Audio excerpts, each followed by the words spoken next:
War Games News Radio presents Astoundingly Awesome Tales. Brought to you by Nuka-Cola and Sugar Bombs. Get your daily dose of sugar with Sugar Bombs.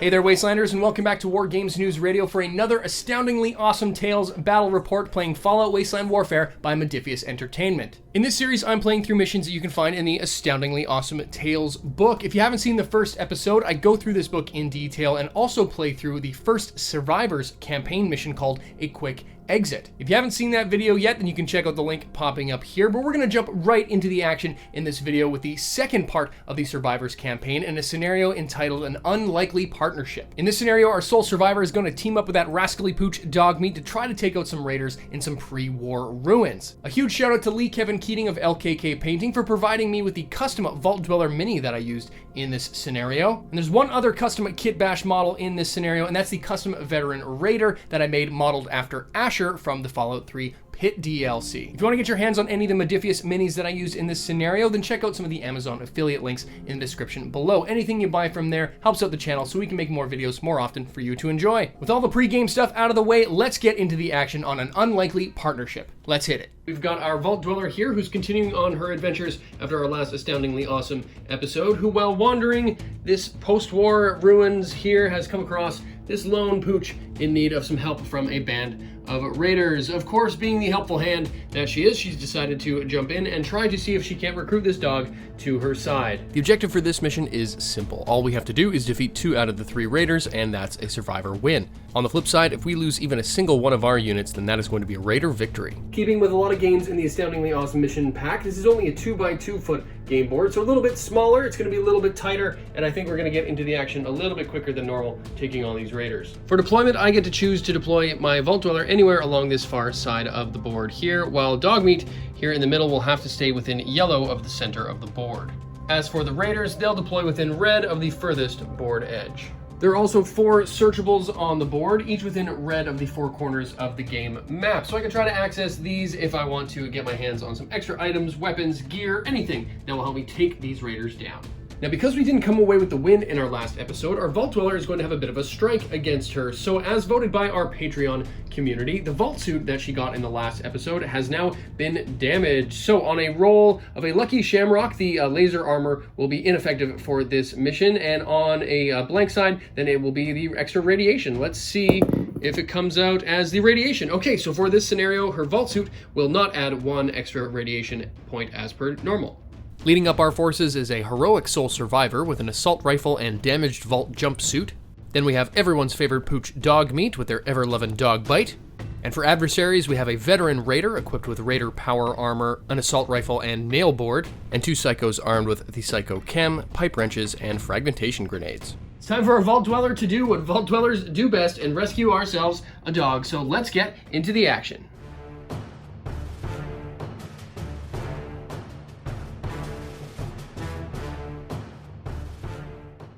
Okay, we've got myself deployed with our Vault Dweller here on the left-hand sort of side of the board there. Dogmeat dead in the middle. In randomized deployment, we've got our big bad veteran over there on the left and the 2 psychos down here ready to rock front and center. I'm up first because I have less models, so I think I'm going to, discretion being the better part of valor, and I'm actually going to move Dogmeat out of harm's way. Now, because I'm starting Dogmeat's activation within black distance of the heroic Vault Dweller here, I get to be heroic with Dogmeat. So let's see if I get any extra juice from VATS. Nope, no extra action points this round. So I'm just going to move him once and then twice actually to see if I can reveal this item, which is a danger item. So let's go and draw a danger card. And wouldn't you know it, we got Digging Dog. Plumes of dust are thrown into the air as the dog digs at something buried in the dry ground. If it's something useful, it might get broken.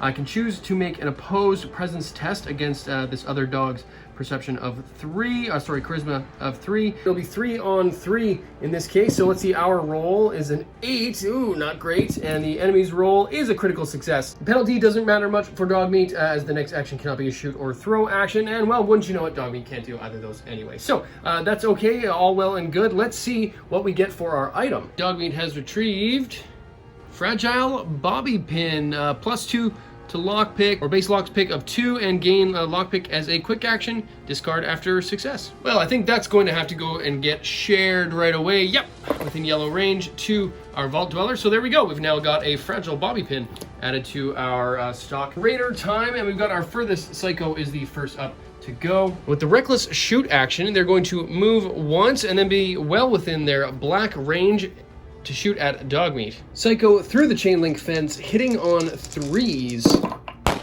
That's a swing and a miss. Well, seeing as the shooting's starting early, let's go ahead and return in kind. First, let's roll for VATS on our Vault Dweller. We get no extra action points, unfortunately, but then I think it's time to let this assault rifle take a walk. So it's got a range of red and green, so yeah, we're well within long range shooting, hitting on 7s.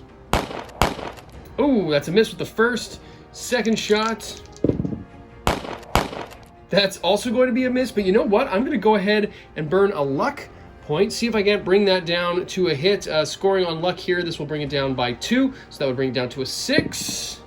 No dice. Well, not the opening round that I wanted on my Vault Dweller, but unfortunately that's going to bring it back to the baddie's turn. And of course the Veteran Raider decided to activate. They also got the Reckless Shoot action, so they're going to take one move down the stairs, and I'm going to see if they can take a shot through cover at Dogmeat. Now they also have an assault rifle, so yeah, they're going to be able to get within shooting range of Dogmeat there, but it's going to be through 2 pieces of cover. Veteran Raider on Dogmeat, hitting on crits or cogs because of the 2 pieces of cover.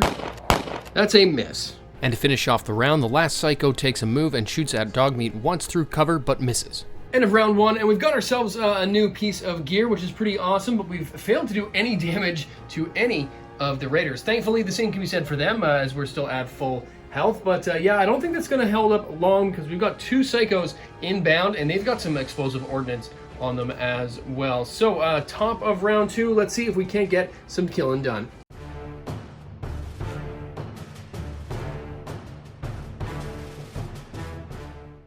Round 2 event card, we got Dust Cloud. A thick dust cloud driven by a strong gust of wind is heading this way. The loose dust will hamper visibility. No attacks at long range. Wow, that might both come in handy and come back to bite us. Well, I'm up first. No attacks at long range. That kind of sucks. Let's see if I can get some action points on VATS. Come on, double Coke bottles.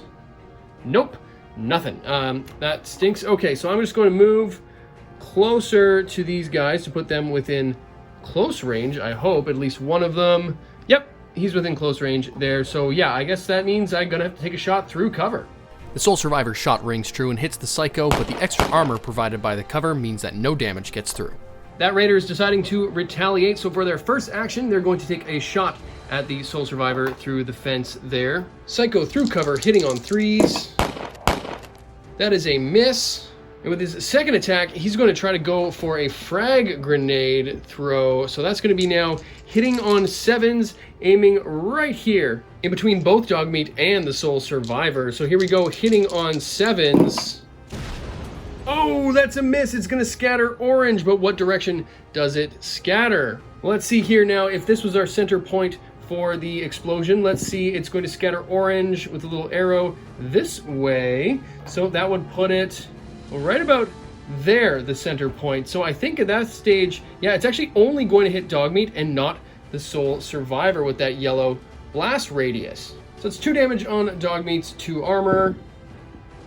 He stops it both. No explosions can take down this goodest boy. That's actually going to bring it to the goodest boy themselves.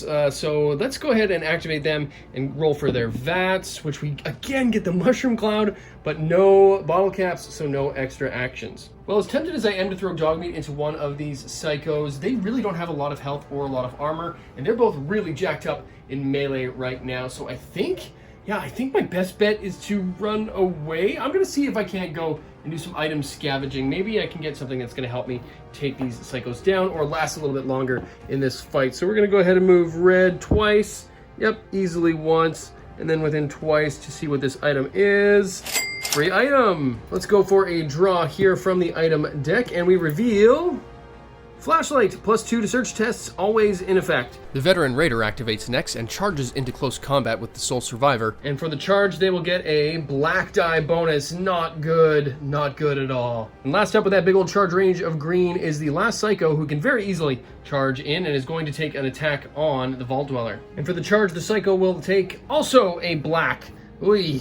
Not great. So that means with all the jacked up Psycho goodness, we have a yellow for the pipe wrench, green for outnumbering, black for Psycho, and then a black for the charge, hitting on 7s. That is a hit for 3 damage, 1 armor break. The Survivor's strong armor bonus is able to reduce the incoming damage by 1 point. And yeah, you know what? I'm going to go ahead and burn a luck point, see if I can't reduce that damage by 1 on a Shamrock. No dice. Well, that's round 2, and I am surrounded with the Vault Dweller, flashbacks from last episode, but we've got some backup here in the way of Dogmeat. So maybe if I can spring Dogmeat, do some damage to this Psycho at the back here, and then maybe get lucky with Nora in close combat, then we can get a victory under our belts in this series. But let's find out as we roll into round 3.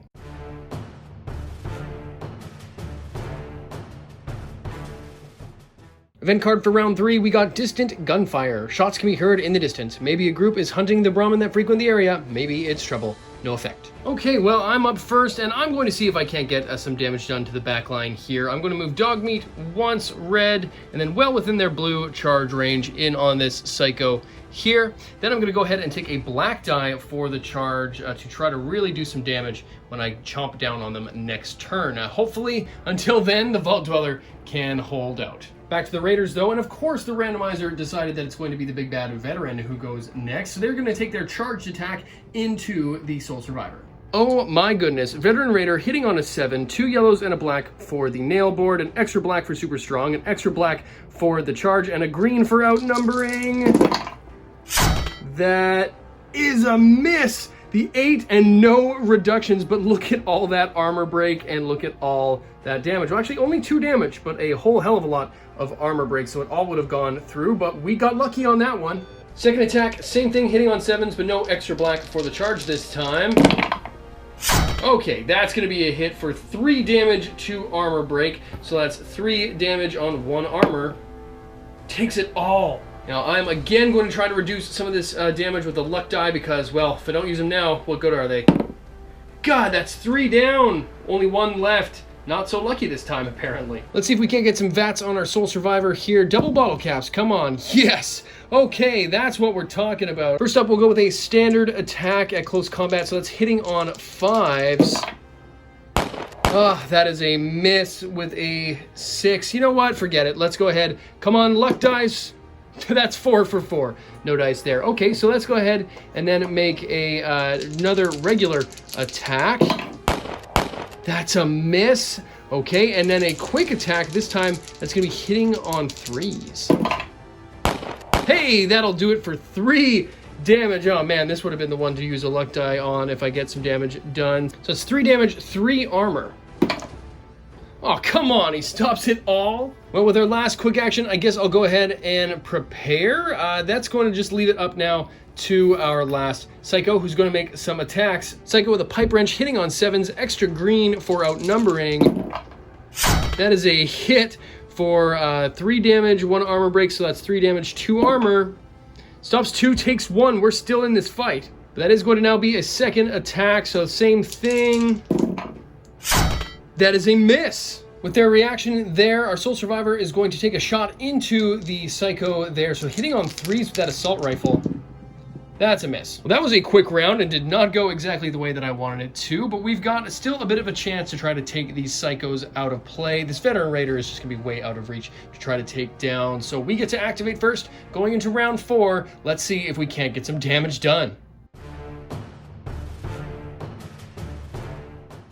Event card for round 4, we got Blustery Wind. The whirling squall will pass soon enough, but for now it is hard to run. When performing a charge distance is 1 color shorter. Okay, it's time for the Sole Survivor to try to get something done this game. Let's go ahead and roll for our VATs, going for bottle caps, our extra actions. We get 1. Okay, well, same as last time, I'm going to try to put as much damage I can in onto the Psycho. Sole Survivor with the assault rifle at close range, hitting on 5s. Oh, come on, that is a miss. Second attack.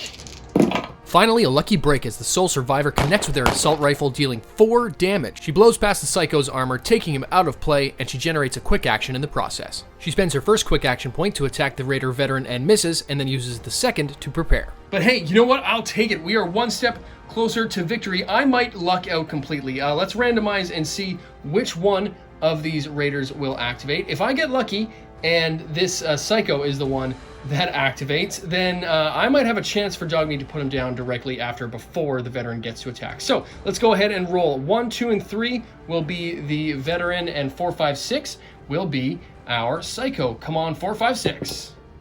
Yes! It's time to see what this Psycho is going to do, so they're going to put some attacks in on Dogmeat. Dogmeat takes 2 hits from the Raider's pipe wrench, dealing a total of 3 damage, bringing him down to 50% health, but he's still in the fight. Dogmeat is within heroic activation range, so let's see if he gets any VATS. He does! With that quick action, it's time to see what we can't get done here for some attacks. Dogmeat with the Dog Bite special, extra black for the charge, hitting on 6s. Ooh, that's a hit with a quick action and 3 damage. 3 damage, 3 armor. Come on, 4. No way! That's all gonna go through. That leaves him with just 1 hit point left. We've got some quick actions and a regular action to try to get this done. 1 extra point, no extra black this time. Come on, 1 hit point, hitting on 6s. Ooh, that just hits. So that's a 1 armor break, 2 damage. So that's going to be 2 damage on 2 armor. Come on, we just need a 1 or anything but a 2. That's gonna do it! 2 4s in a row! And when it couldn't have mattered anymore, our luck in this game finally changes, and that Psycho goes down. With 2 out of the 3 Raiders defeated, our veteran here decides that they know better and turns tail and runs away to fight another day. With a little help from her furry friend Dogmeat, our Vault Dweller is finally able to come away with a win. Not only that, we got a couple items that we can take into the next scenario as well. That lockpick and flashlight might do us well when we go into our final scenario in this campaign, where Dogmeat and our sole survivor will team up with a band of settlers to try to defend themselves from those raiders once again. If you enjoyed this battle report, then make sure you hit that like button, subscribe to the channel, and tap that notification bell so you don't miss our new tabletop content coming every single week. And let me know in the comments what you think about this Astoundingly Awesome Tales series, because once we're wrapped up with the Survivor campaign in just a few weeks, we're definitely going to dig into another faction. And if you really like what we do here at the channel, then consider heading on over to our Patreon page. There you can get all kinds of kickbacks starting at just $3 Canadian per month. A lot of the content that we're doing these days on the channel is helped made possible by the generous donations of our amazing Patreon community. So thank you so much to all of you out there. And if monthly donations aren't your thing, then follow the links in the description to our merch store, where you can get some WGNR swag. Thank you all so much for watching and for sharing this content across the Fallout Wasteland Warfare community. It's a small but mighty group of gamers, and it means the world to me, and it's just amazing that so many folks have gotten behind the channel. So from both me and the rest of the guys behind the scenes here at the channel, thank you all so much again. And as always, stay tuned, because WGNR will be back.